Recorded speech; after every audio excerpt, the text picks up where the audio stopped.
அனைவருக்கும் வணக்கம். NPCI national payments corporation of India இவங்க 2020 ஒரு 30% market cap on UPI apps எடுத்துகிட்டு வந்தாங்க. அதாவது ஜிபே, ஃபோன்பேலாம் 30% தான் மார்க்கெட் ஷேர் பிடிக்கணும், அதுக்கு மேலே பிடிக்கூடாது. அது இன்னும் கரெக்டாக ஒர்க் ஆகுதா? ஸோ அந்த ரெகுலேஷன் என்ன ஆச்சு, இப்போ கரண்ட்டாக என்ன சிச்சுவேஷன், இதுதான் இன்றைக்கி நம்ம பார்க்க போகிறோம். இன்றைக்கி பார்க்க போகிற டைட்டில் ஆஃப் கென் பார்த்திங்கன்னா, Sachin Bansal loosens the PhonePe Google Pay grip that NPCI UPI cap couldn't. Okay, welcome to BizBytes Tamil. இது ஷார்ட் பிஸ்னஸ் ஆர்டிகிள்ஸ்க்கான நேரம்.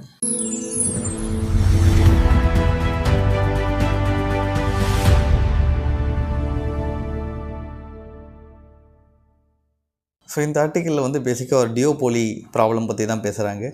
அதாவது யூபிஐ வந்த அப்புறம் ஜிபே, ஃபோன்பே இவங்க 2 பேர் தான் மேஜர் பிளேயர்ஸாக இருக்காங்க. இவங்க 80%க்கு மேலே மார்க்கெட் ஷேர் வச்சுருக்காங்க. ஸோ இந்த டியோபோலி ப்ராப்ளம் இருக்கிறதுனால ஒரு மார்க்கெட் எல்லாருக்குமே அது ஒரு ரிஸ்க் தான் எப்போவுமே, சரிங்களா? ஏன்னா மார்க்கெட் ஃபேராக இல்லை, அவங்க வைக்கிறதா ரூல்ஸ் அந்த மாதிரி இருக்கும். ஸோ இதை என்பிசிஐ எப்படி சால்வ் பண்ணுறாங்கங்கிறது தான் சால்வ் பண்ண ட்ரை பண்ணாங்க. அது இப்போ என்ன பண்ணியிருக்காங்க, அது சால்வ் ஆச்சா இல்லையா, அடுத்து என்ன ஃப்யூச்சர், இதுதான் இந்த ஆர்டிக்கிள் நம்ம பார்க்க போகிறோம். இன் ஷார்ட் பார்த்திங்கன்னா, ஸோ பார்த்திங்கன்னா யூபிஐயும் ஜிபே, அதாவது ஜிபேவும் ஃபோன்பேவும் ரெண்டும் சேர்ந்து பார்த்திங்கன்னா கிட்டத்தட்ட 86% மார்க்கெட் ஷேர் வச்சுருந்தாங்க, சரிங்களா? அது லாஸ்ட் 2 இயர்ஸில் கம்மியாகி 79% இருக்குது. ஸோ கம்மியாக இருக்குது. ஸோ கம்மியாக இருக்குங்கிறதே ஒரு பெரிய நியூஸ் தான், கரெக்டுங்களா?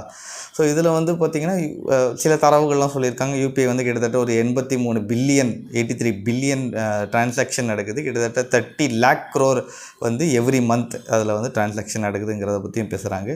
அதில் பார்த்திங்கன்னா கிட்டத்தட்ட இவ்வளோ பெரிய பயங்கரமான டிரான்சாக்ஷன் நடக்கிற ஒரு பிளாட்ஃபார்மில் பார்த்திங்கன்னா ரெகுலேட்டர்னு இருக்கிறது தான் என்பிசிஐ. ஆனால் இந்த என்பிசிஐங்கிறது கடைசியில் ஒரு ரெகுலேஷனும் பண்ணாமல் சும்மா வெட்டியாக தான் கிடைக்குது. அதுதான் இந்த ஆர்டிக்கலில் மேஜராக பேசுகிறாங்க. அதே மாதிரி பார்த்திங்கன்னா 2020 நான் சொன்ன மாதிரி கிட்டத்தட்ட 30% மார்க்கெட் ஷேர் தான் ஒரு கம்பெனி வச்சுருக்க முடியும். கூகுள் பே 30% வச்சுக்கலாம், அதுக்கு மேலே வச்சுக்கக்கூடாது. அதேமாதிரி ஃபோன்பேயும் 30% வச்சுக்கலாம், அதுக்கு மேலே வச்சுக்கூடாதுங்கிறது எடுத்துகிட்டு வந்தாங்க. ஆனால் அது கடைசி வரையும் இம்ப்ளிமெண்ட்டே பண்ண முடியல. 2020 எடுத்துகிட்டு வந்த அந்த ரெகுலேஷன் பார்த்திங்கன்னா 2022 வரையும் புஷ் பண்ணாங்க.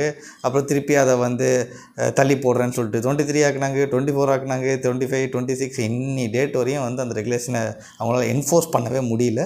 இப்போ கடைசியாக ஒரு 6 months, இன்னும் 6 months தள்ளி போட்டு இந்த இயர் எண்டு 2026 எண்டில் அதை இம்ப்ளிமெண்ட் பண்ண போகிறோம் அப்படின்னு என்பிசிஐ சொல்லியிருக்காங்க, சரிங்களா? அதுவும் என்ன திருப்பி தள்ளி தான் போகும், சரிங்களா? அப்போ இது ஃபெயிலியரா அப்படின்னு கேட்டிங்கன்னா இல்லை, சரிங்களா? ஸோ நான் சொன்ன தரவுப்படி பார்த்திங்கன்னா 86% 2 வருஷம் முன்னாடி இருந்த மார்க்கெட் ஷேர் 2 கம்பெனியும் சேர்த்து இப்போ கம்மியாகி 79% ஆயிருக்கு, சரிங்களா? இதுக்கு மேஜர் காரணம் பார்த்திங்கன்னா நிறைய சின்ன சின்ன யூபிஐ ஆப்ஸ் வருது, அது உண்மை தான், சரிங்களா? இதுதான் ஒரு மேஜர் ரீசன் இங்கே சொல்கிறாங்க. இதில் 2 மேஜர் அப்ளிகேஷன் பார்த்திங்கன்னா, ஒன்று சொல்கிறது இவங்க பார்த்திங்கன்னா ஒரு சூப்பர் மணி அப்படின்னு ஒரு ஆப்பும், அனதர் பார்த்திங்கன்னா நவிங்கிற ஆப்பும், சரிங்களா?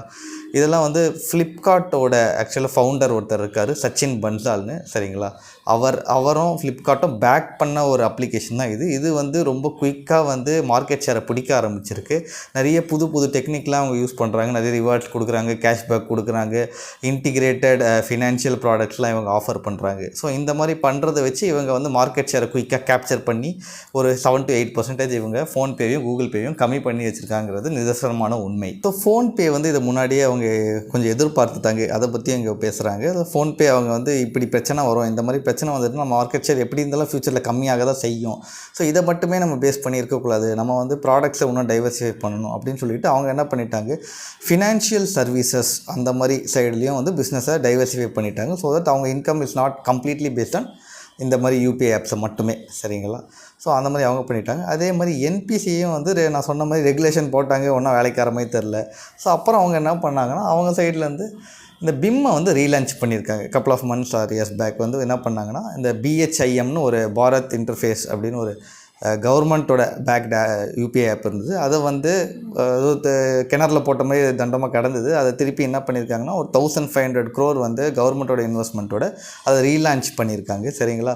அந்த 1500 crore அது எப்படி அப்படின்னு கேட்டிங்கன்னா, ஒன்றும் இல்லை, ஒரு டிரான்சாக்ஷனுக்கும் மர்ச்சென்ட்டுக்கு சம் அமௌண்ட் ஆஃப் எல்லா காசு பேக் எண்டில் இது கமிஷன் அது இதுன்னு போக தான் செய்யும், சரிங்களா? சம் அமௌண்ட் ஆஃப் காசு இருக்கும்ல, ஸோ அதெல்லாம் கவர்மெண்ட் பேர் பண்ணுற மாதிரி, ஸோ அந்த மாதிரி பேக் பண்ணி பிஹெச்ஐஎம் பேக் பண்ணுற மாதிரி ஒரு பாலிசி எடுத்துகிட்டு வந்து பிஹெச்ஐஎம்மை புஷ் பண்ணியிருக்காங்க. நான் கடைசியில் இன்னி டேட் வரையும் ஒரு லாஸ்ட் ஃபியூ மந்த்ஸில் வந்து 1% தான் மார்க்கெட் ஷேர் அவங்க கேப்சர் பண்ணியிருக்காங்கிறது சொல்கிறாங்க. பட் அவங்க அக்ரெசிவாக வந்து 5% இன் 3 இயர்ஸ் நெக்ஸ்ட் 3 இயர்ஸில் வந்து கேப்சர் பண்ணுற மாதிரி அவங்க பிளானாக இருக்குது. அதை பற்றியும் பேசுகிறாங்க. அதே மாதிரி பார்த்திங்கன்னா சச்சின் பன்சால் பேக் பண்ண நவிங்கிற கம்பெனியும் சூப்பர் மணி கம்பெனியும் வந்து பயங்கரமாக பேக்ரவுண்டு இன்சென்டிவ்ஸ்லாம் கொடுத்து அவங்க வந்து அந்த பிளாட்ஃபார்மையும் ரொம்ப நல்லா எடுத்துகிட்டு வந்திருக்காங்க. 8% மார்க்கெட் ஷேர் ஓவரால் அவங்க பிடிச்சிட்டாங்க. சரிங்களா, அதை பற்றியும் அவங்க பேசுகிறாங்க. ஸோ ஸ்மாலர் பிளேயர்ஸ்லாம் வந்து ஸ்டார்டட் வின்னிங் அப்படின்னு சொல்லி அவங்க பேசுகிறாங்க. இதில் வந்து ஃப்ளிப்கார்ட் வந்து கிட்டத்தட்ட பார்த்திங்கன்னா அந்த நவியை பேக் பண்ணி கிட்டத்தட்ட 0.21லேருந்து 3.6%ங்கிற அளவுக்கு அவங்கள உயர்த்திட்டாங்க. அதே மாதிரி ஃப்ளிப்கார்ட் வந்து சூப்பர் மணிங்கிறதையும் கிட்டத்தட்ட 2%க்கு மேலே வந்து க்ரோ ஆகிருக்குங்கிறது பற்றியும் தரவாக இங்கே பேசுகிறாங்க. ஸோ இந்த இடத்துல வந்து என்பிசிஐங்கிறது ஒரு காம்படிட்டர் கம்பெனி அப்படிங்கிற மாதிரியும் இருக்குது. இன்னொரு பக்கம் பார்த்தீங்கன்னா என்பிசிஐ ஆக்சுவலாக ஒரு ரெகுலேட்டர். சரிங்களா, so NPCI competitor versus NPCI regulator அதை பற்றியும் பேசுகிறாங்க.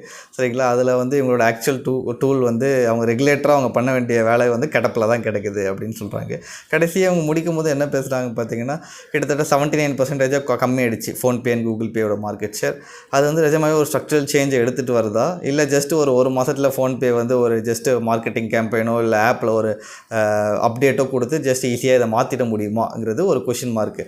அதே மாதிரி கடைசியில் ஆத்தர் வந்து என்ன சொல்கிறாருன்னா, என்பிசிஐ வந்து அவங்க தான் இந்த என்டையர் இந்த மார்க்கெட் ஷேர் கம்மியானது காரணம் சொல்லி அவங்க பண்ணாலும் ஆக்சுவலாக அது அவங்க காரணம் கிடையாது.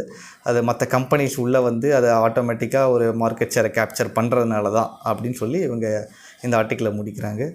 So hope you enjoyed this today Sunday's article. Keep liking and subscribing to my content and wish you a happy Sunday. Thank you.